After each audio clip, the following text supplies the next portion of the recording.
Sunday morning, that means that it's push day. Well, at least this Sunday morning. And church.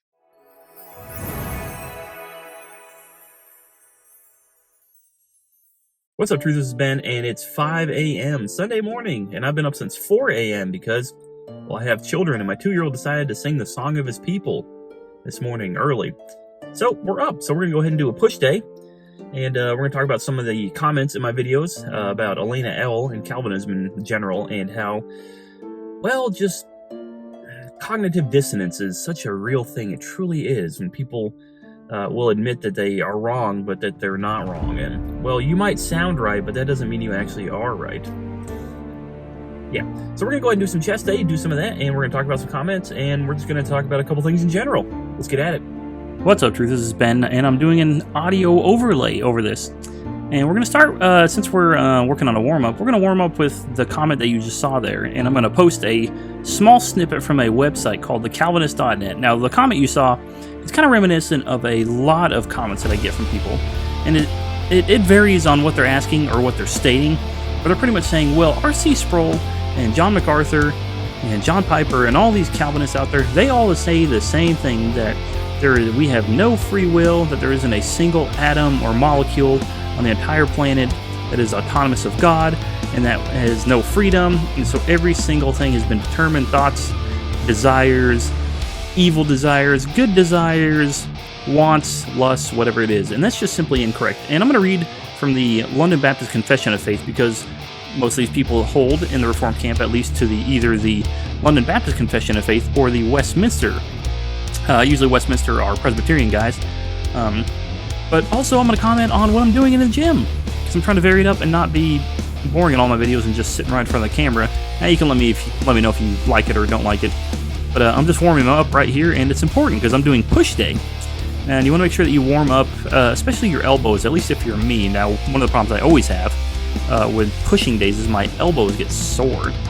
So I've actually started doing less strenuous tricep stuff. I actually did a few things today, just a little bit different, well, because it was a different day. I usually don't wake up at 4 or 5 in the morning. I usually work out in the afternoon.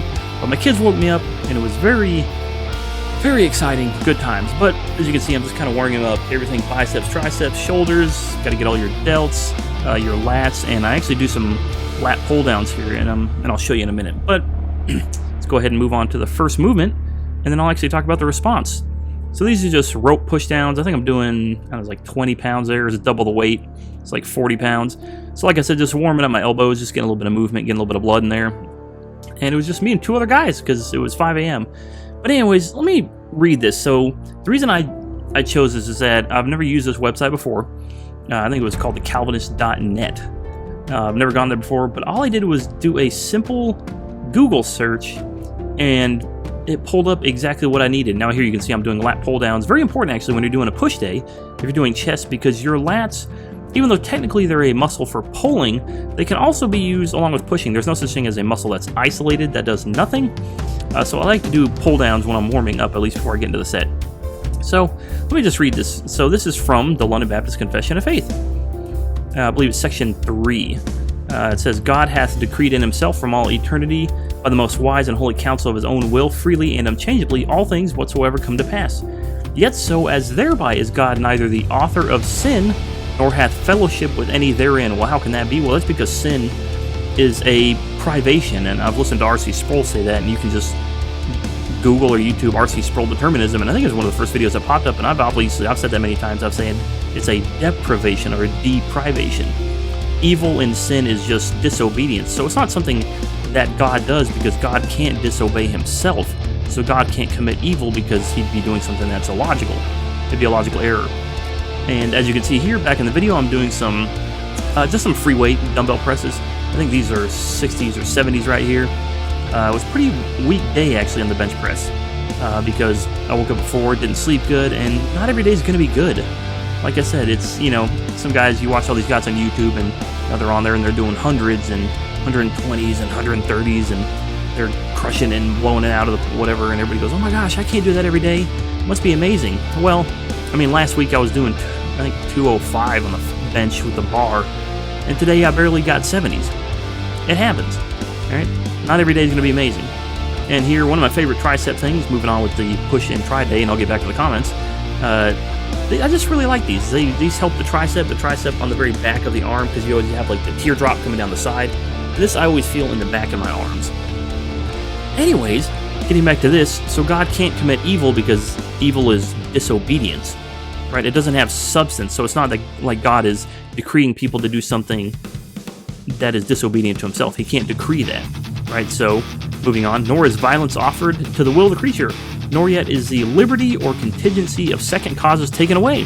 Second causes are, well, free will, for lack of a better way to say it. Your free will decisions, rather established, in which appears his wisdom in disposing all things of power and faithfulness in accomplishing his decree. And there's a bunch of Bible verses, and there's a million of them. Just YouTube these people in YouTube, R.C. Sproul determinism, R.C. Sproul free will, John MacArthur free will. There are more videos than I could even count. The answers are out there, but the problem is that most of these people just are too lazy or are just lost in this echo chamber where they think they already have it figured out and they already know what these men believe, and they just ignore anything else that comes. It's really quite cringy and sad to watch, especially if you're a Calvinist. But let me just read. This is a small commentary, like I said, and we'll just continue reading. And as you can see, I haven't done these before, actually, or I haven't done them in a long time. It's a kind of a tricep chest workout, but it's actually for what they call like the bear claw muscles, which is kind of where your chest, your pecs kind of insert on the side. Kind of is almost like they're coming around from the lats. And so I did these a couple today. It was kind of interesting. I kind of enjoyed them. I might keep doing them in the future. But it was just doing something different. And I know it kind of doesn't really look like a push workout, but it is. It's kind of cool. But here in the commentary, God hath decreed in himself means that he decreed by himself alone without considering others.